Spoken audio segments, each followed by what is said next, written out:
Hi everyone, this is Jim and welcome back to my YouTube channel. At ito na nga post ni Barbie Fertas sa kanyang Instagram. Also tired of being tired? May cheat code tayo dyan. Ako dyan. Achieve a relaxed mind and deep sleep at night and fresh, hydrated and glowing skin every morning with Nanyang Basic Collagen Peptide Drink. Yes, hindi lang ito papaganda. Go get yours now. Insomnia?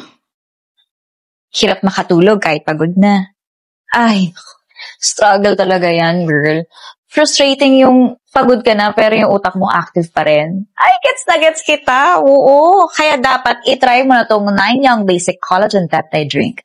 Dahil hindi lang siya pampaganda, meron din siyang Korean aminobutyric acids na nakakatulong mag-relax ng mind mo bago ka matulog. Kaya for sure, mas deep ang sleep mo. At habang nagpapahinga ka, nagre-repair din siya ng skin overnight. So you wake up feeling fresh, hydrated, and glowing. Kaya if you're tired of being tired, check out mo na to. Uy, nice. Pwede pala yung Nanyang Basic, parang pampatulog din. Grabe, makabili nga. Anyway, next. Next naman ay post ng Sparkle, GMA Works. OA ako, overachiever, oversenso, Oppo A6 Pro. Ayan na nga, the very pretty Miss Barbie Fertesa.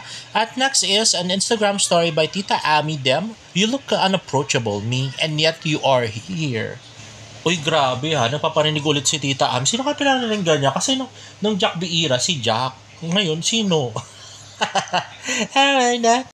Okay, next ay, yun na nga, sabi nga sa akin ng source ko, ay yun daw yun palang alam nyo ba na ang Never Say Die pala ay dapat pala Barda Project, guys?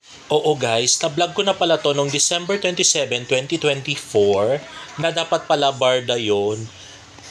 Okay, let's watch this para maniwala kayo. Ang mangyayari daw niyan, batang release muna yung palalabas, tapos lolong, tapos sangre.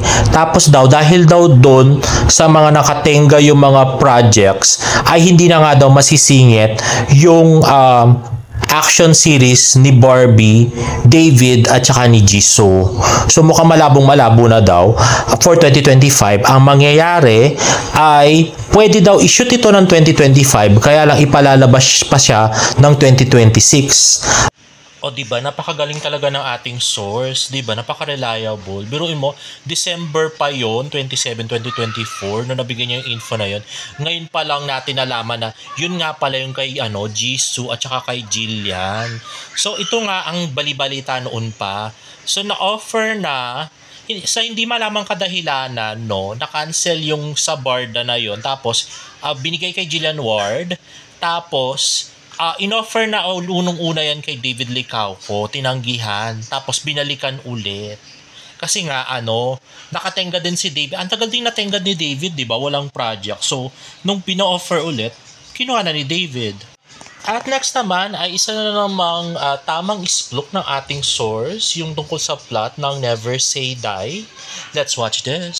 Sa character ko, si Andrew is someone who I think is, like charming in a sense, diba? So medyo tinry ko ibalik yung how I was in Maria Clara in a sense, but then of course, not so much because this is the present time.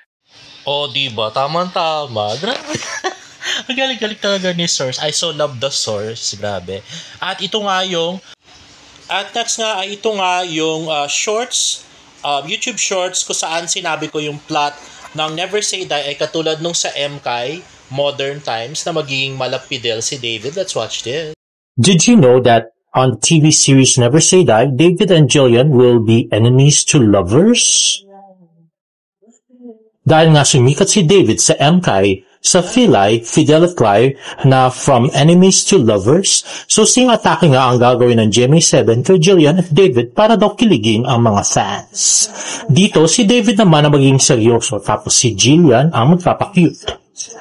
The series will be airing November to February, so wala talagang project ang Barda na pwedeng isingit this year. Nga ang Barda fans till 2026 at balita pa. ng Manila Bulletin na may movie pa si Jillian at David, so wala na talagang barda. Disclaimer, this is subject to change without prior notice. Depende sa GMA7. Ikaw, excited ka na ba sa bagong love team na Dub Jill? Ready ka na rin bang kiligin? O, diba? Grabe talaga si Source. Biruin mo yun, diba? Na-leak.